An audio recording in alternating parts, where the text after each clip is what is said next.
நிலைநாட்ட உழைக்கும் மக்களின் போர்க்குரலாக பாராளுமன்றத்தில் ஒலித்திட தலைவர் பிரபாகரனின் இலக்கை ஏந்தி நிற்கும் செந்தமிழன் சீமானின் அன்பு தங்கை நமது திருப்பூர் நாடாளுமன்ற வேட்பாளர் மா கி சீதாலட்சுமி அவர்கள் உங்களிடத்தில் தன்னை அறிமுகப்படுத்த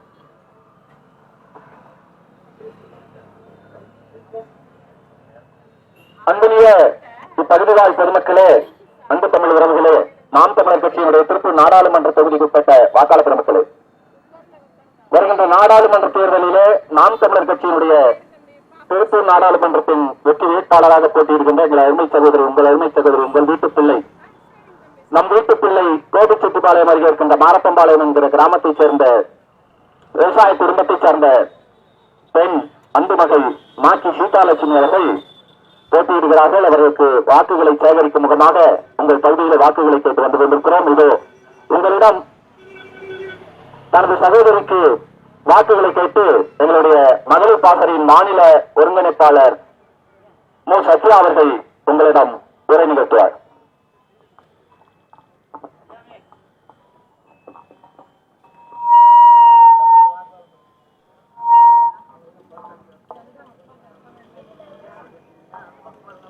உறவுகள் அனைவருக்கும் வணக்கம்.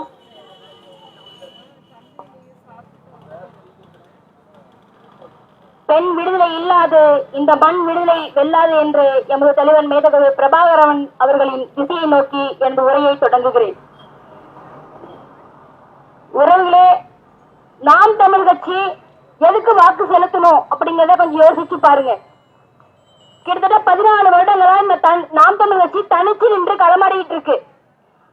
எந்த தேர்தல் நடந்தாலும் சரி, தனித்து நின்று போராடி உங்களுக்கு வாக்கு சேகரித்துக் கொண்டிருக்கிறோம்.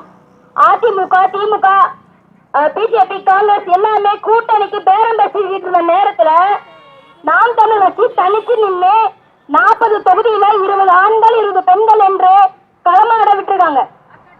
இதுல என்ன ஒரு சிறப்பம்சம்னா, இந்த பிஜேபி எங்க சின்னத்தை முடக்கி வச்சிருக்காங்க. 2019 இரட்டை மெழுகுவர்த்திக்கு மாற்றா அந்த சின்னத்தை முடக்கிட்டு விவசாய சின்னத்தை கொடுத்தாங்க. அதிலிருந்து தொடர்ந்து நாங்க மக்களிடத்துல விவசாய சின்னத்தை கொண்டு வந்தோம். சட்டமன்றத்திலும் சரி, இடைத்தேர்தலும் சரி, நாடாளுமன்ற தேர்தலில் நாங்கள் இந்த முறை எப்படியாவது வென்று விடுவோம். 7% வாக்குகள் பெற்றுவிட்டோம். இன்னும் அடுத்தது 8% வாக்குகள் தான். அதனால இந்த முறை எப்படியாவது பெற்று மக்களிடத்துல நாங்கள் உறுதியா நின்று மக்களுக்கான தேவைகளை பூர்த்தி செஞ்சிடுவோம் அப்படின்னு களமாடிட்டு இருக்கிற எங்களை இந்த திராவிட அரசும் ஆரிய அரசும் சின்னத்தை முடக்கி மாற்றொரு நற்றுப்பாடு கட்சி மற்ற வெளி மாநிலத்தில் இருக்கிறவங்களுக்கு வாய்ப்பு கொடுத்திருக்கு. மக்களை நீங்க சிந்திச்சு பாருங்க. அதிமுக, திமுக 50 வருடங்களா ஆட்சி செஞ்சிட்டு இருக்கு. இந்திய அரசு தொடர்ந்து பிஜேபி 10 வருஷமா வந்துட்டு இருக்கு. என்ன நாம வளர்ச்சி பெற்றிருக்கோம்? மண்வளத்தை காத்திருக்காங்களா இந்த திராவிட அரசு? இல்லம்மா, இந்த பிஜேபி தான் சட்டப்படி தப்பு, இதை சரி செய்யுங்க அப்படின்னு சொல்லி கேட்கறாங்களா? இப்ப மோடி ஒரு அறிக்கை விட்டுருக்காரு. என்ன தெரியுங்களா?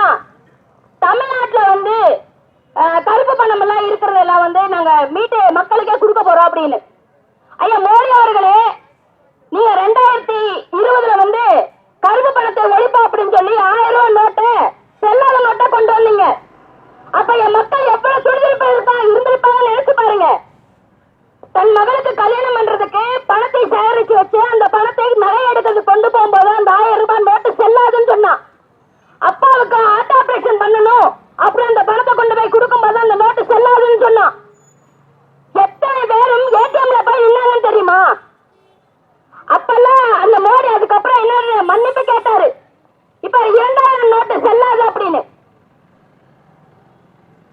இந்த மோடி அரசு, நீங்க மக்கள் சிந்திக்கணும். மோடி அரசு எதுக்கு நம்ம தமிழ்நாட்டுக்கு வரணும் அப்படின்னு யோசிச்சு பாருங்க. பிஜேபி நம்மளுக்கு எதுக்கு தேவை?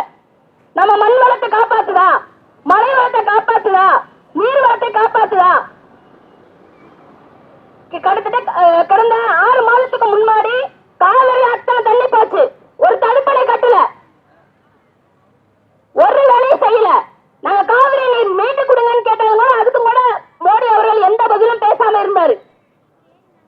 அப்ப இந்த பிஜேபி தமிழ்நாட்டுல என்ன பண்ண போகுது? இதே பல்லடத்துல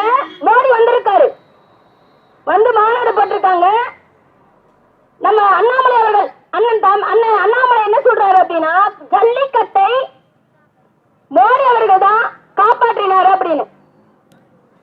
கொஞ்சம் கூட வெக்கம் சூடு சொரணை எதுவுமே கிடையாது. சோட்டத்தான திங்கிறீங்க நீங்களா.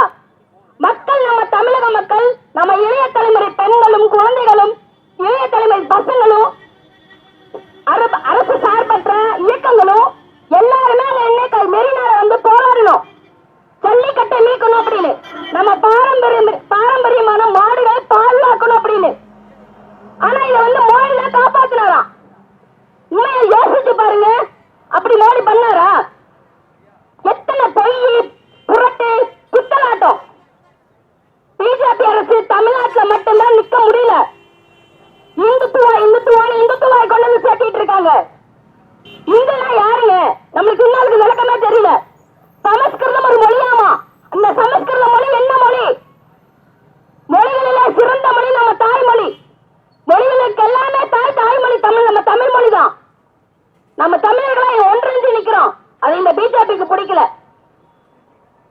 இத மாற்றி அமைக்கத்தான் இந்த நாம் தமிழ் கட்சி களமாடி நின்றுருக்கு. எங்களுக்கு விவசாய சின்னம் முடக்கப்பட்டிருக்கு. எங்களை போராட்ட காலத்துக்கே தள்ளிட்டு இருக்காங்க. நாங்க மட்டுமா போராடுறோம்?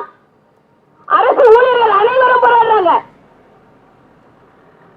துப்புரவு பணியாளர், ஆசிரியர்கள், மின் ஊழியர்கள் எல்லாருமே போராடிட்டு இருக்காங்க. மருத்துவர்கள், செவிலியர்கள் எல்லாருமே போராடிட்டு இருக்காங்க. பேருந்து ஓட்டுநர்கள் கொண்டு எதுக்கு போராடுறாங்க? இத்தனை வருடமா நாங்க சம்பாதிச்ச எங்க பிஎஃப் பணத்தை கொடுங்க, டெம்பரவரியா இருந்த வேலையை பர்மனன்ட் பண்ணுங்க அப்படின்னு. ஆனா இதனால வரைக்கும் இந்திய அரசு இல்ல தமிழ்நாடு அரசு இதை கண்டு பாக்குறாங்களா? இப்ப ஸ்டாலின், நான் வரும்போது ஒரு எஃப்எம்ல ஒண்ணு கேட்டேன். ஸ்டாலின் சார் பேசுறாரு, என்னன்னு பெண்களுக்கு உரிமை தொகை 1000 ரூபாய் கொடுக்குறீங்களா, அது எத்தனை வருஷத்துக்கு கொடுப்பீங்கன்னு கேள்வி கேட்டிருக்காங்க. அதுக்கு அவர் சொல்றாரு, ஸ்டாலின் எத்தனை வருடம் ஆட்சியில இருக்கணும் அத்தனை வருடம் அந்த 1000 ரூபாய் பணம் கொடுப்பேன் அப்படின்னு. அப்ப என்ன, இன்னும் 1.5 வருஷம் தான். அது வரைக்கும் நம்மளுக்கு பணம் வரும். ஒரு மனிதனை அடிமையாக்க வேண்டும் என்றால் அவனுக்கு ஆசையை மட்டும் தூண்டினால் போதும், அவன் அடிமையாகி விடுவான். அந்த மாதிரிதான் நம்மளை எல்லாம் அடிமைப்படுத்தி வச்சிருக்காங்க. 1000 ரூபாய் என்ன காசுங்க? 1000 ரூபாய் யோசிச்சு பாருங்க. அந்த ஒரு மாசம் அளவு அந்த 1000 ரூபாய் வச்சு நம்ம என்ன பண்ண போறோம்? நம்ம உரிமைகளை பறிக்கப்பட்டிருக்கு, நம்ம உழைப்புகளை பறிக்கப்பட்டிருக்கு. இந்திக்காரனை போற உள்ள விட்டு அவங்களுக்கு வேலை வாய்ப்பை கொடுத்துட்டு நம்மளுக்கு சாராயத்தை ஊட்டி ஊட்டி ஊட்டி நம்ம மக்களை அடிமைப்படுத்தி வச்சிருக்காங்க. தேர்தல் வந்தா எல்லாத்துக்கும் கொண்டாட்டமா தான் இருக்கு. எந்த அரசியல், அதிமுகவா திமுகவா பாமகவா எந்த அரசியல் இருந்தாலும் ஓட்டுக்கு காசு கொடுத்துட்டா நம்ம வாங்கிக்கலாம், ஓட்டு போட்டுடலாம் அப்படின்னு. அவங்க உங்களை ஏமாத்துறாங்கல்ல, உங்கள்கிட்ட சத்தியம் வாங்குறாங்கல்ல, எனக்கு வாக்கு செலுத்துங்க, இந்த 1000 ரூபாய் கற்பூரத்துல சத்தியம் பண்ணு, 1000 ரூபாய் கொடுக்குறேன், எனக்கு ஓட்டு போட்டு நான் வந்தது எல்லாமே உனக்கு செஞ்சு தரேன் சொல்றாங்கல்ல. வென்றதுக்கு அப்புறம் என்ன செஞ்சிருக்காங்க? எதுவுமே பண்ணலையே. நாம இன்னும் அடிமையாம தான் இருக்கோம். இன்னும் எந்த வளர்ச்சி இல்லாம பண்ணிட்டு இருக்கோம். இங்க எத்தனை மரங்கள் இருந்தது, எல்லா மரத்தையும் வெட்டி இருக்காங்க. சாலையை விரிவு பண்ணி என்ன பண்ண போறோம்? வேகமா போய் என்ன பண்ண போறோம்? மக்கள் இடத்துல இருந்த பொறுமைகளையும் கூட சகிப்பு தன்மைகளையும் கூட கொண்டு வந்துட்டாங்க. பொறுமைங்கிறதே இப்ப இல்ல. எத்தனை விபத்துகள்! இளைய தலைமுறை எல்லாம் மதுகளுக்கும் கஞ்சா இதுல இறங்கி இறங்கி இளைய தலைமுறையா மருகி போய் கிடக்குது. சிந்திக்கிற செயலாற்றுல இல்லாம போய் கிடக்குது. புத்தகங்கள் படிக்கிற சூழ்நிலையா இல்லாம போயிருக்கு. படிக்கிற பள்ளிக்கூடத்துலயும் கூட கஞ்சா குடிச்சிட்டு இருக்கானுங்க. தலைமை ஆசிரியரை வித்துட்டு இருக்காரு.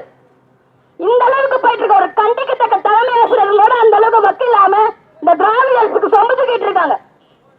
இதெல்லாம் சிந்திங்க, இதெல்லாம் மாற்றி அமைக்கணும். எங்க அக்கா சீதாலட்சுமி அவர்கள் நாடாளுமன்றத்தில் போய் உங்கள் குரலால் அங்க ஒழித்து நிற்பாங்க. நம்ம பவானி எவ்வளவு செழுமையா இருந்தது யோசிச்சு பாருங்க. பக்கம் நம்ம ஆத்து தண்ணியில எப்படி குடிச்சிட்டு இருந்தோம். கையில வந்து ஆத்துல துணி துவச்சு முடிச்சதுக்கு அப்புறம் கூட அந்த தண்ணி சேர்ந்து எடுத்து குடிச்சோம். ஆனா இப்படி இருக்கா நாதிப்பி? அப்படி இருக்கா? முழுக்க முழுக்க சாய தண்ணி. கர்நாடகால தண்ணி கிட்ட கொடுக்க மாட்டேங்கிறான். இதே ஐயா வீரப்பன் இருக்கும் போது எத்தனை அடி தண்ணீர்கள் நம்மளுக்கு வந்துட்டு இருந்து. ஒரே ஒரு சின்ன கேஸ்ட் 10 ரூபா கேஸ்ட வச்சு ஒரு நம்ம மக்களை காப்பாத்தலையா? நம்மளுக்கு தண்ணீரை கொடுக்கலையா? அவர் இருந்தப்ப நம்ம எந்த நல்லா வாழ்ந்துட்டு இருந்தோம். அவரை வந்து ஒரு சந்தல கருத்தக்காரன் ஒரு குற்றவாளியை காட்டுற இந்த அரசு இப்ப அவரை எப்படி கொண்டு வந்திருக்கு? நாங்க தான் தூக்கி பிடிச்சிட்டு இருக்கோம். நாம் தமிழர் கட்சி தான். சந்தன கட்டணை வித்தவனை குற்றவாளி சொன்னா வாங்கினவன் என்ன ஆனா? அப்ப அவன் குற்றவாளி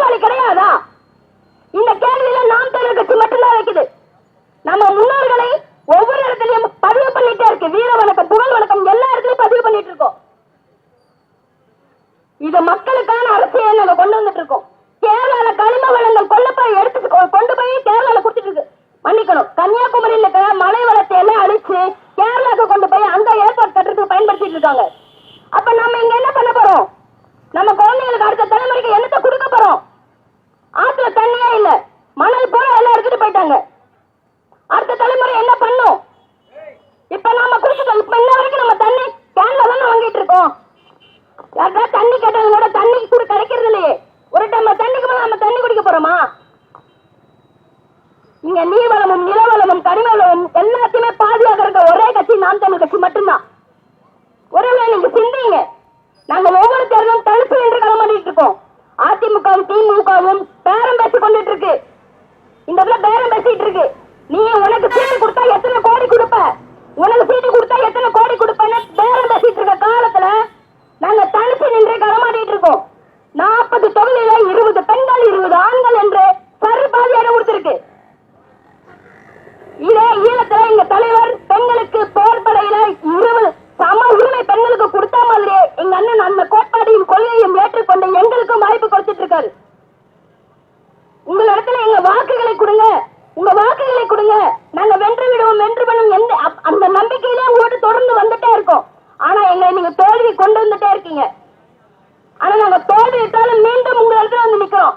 ஒரு நாள் ஒரு நிமிடமாவது அந்த ஓட்டு போடும்போது அந்த பிள்ளைங்க எனக்கு அத்தனை கத்துச்சு, அந்த பிள்ளைங்க அத்தனை சொல்லுச்சு, ஒரே ஒரு முறை மாற்றத்தை கொடுப்பான்னு சொல்லி அந்த இடத்துல நீங்க எங்களுக்கு வாய்ப்பு கொடுப்பீங்க. அந்த அந்த நம்பிக்கையில மீண்டும் மீண்டும் உங்க இடத்துல நிக்கிறோம். முதல்ல ஒரு கட்ட கீழே எவ்வளவு இருந்தது? 2 ரூபாய்க்கு 3 ரூபாய்க்கு இருந்தது. இப்ப 10 ரூபாய்க்கு 5 ரூபாய்க்கு இருந்து இப்ப 10 ரூபாய்க்கு. அப்ப விவசாயி தான் விளைவித்த பொருளை அவங்களே நிர்ணயிக்க முடியாத சூழ்நிலை இருக்கு.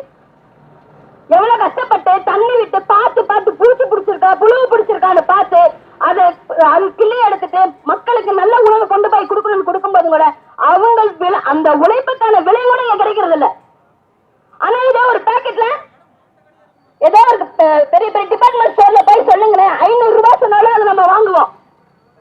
இந்த பிராண்டு தான். இதே நாம் தமிழ் கட்சிக்கு பிராண்ட் யார் தெரியுங்களா? எங்க அண்ணன் சீமான் தான். எங்க அண்ணன் சீமான் தான் பிராண்டு. சின்னம் என்னன்னா எங்க அண்ணன் தான் சின்னம். எங்க அண்ணன் எந்த சின்னம் கொடுத்தாலும் சரி அடுத்த நொடியே நாங்க இந்த மக்களிடத்துல கொண்டு போய் சேர்த்துருவோம். நாங்க உங்க மேல வைக்கிற நம்பிக்கை தான் எங்களுக்கு.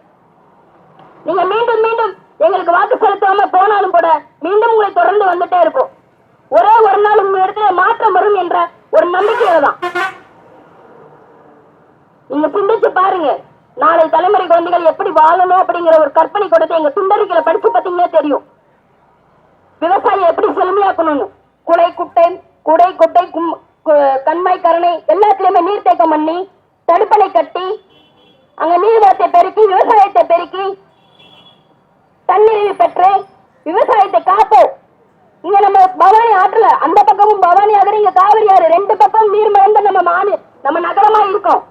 பவானியும் சரி சித்தாரும் சரி தண்ணி வளம் மிகுந்தது. இங்க நெல் இருக்கு, கரும்பு இருக்கு, தற்சார்பு பொருளாதாரத்தை மேம்படுத்த முடியும்.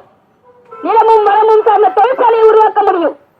இந்த சிந்தனை எல்லாம் யாருக்கு இருக்கு? நாம் தமிழ் கட்சிக்கு மட்டும்தான் இருக்கு. மற்ற திராவிட கட்சிகளா என்ன இருக்கு?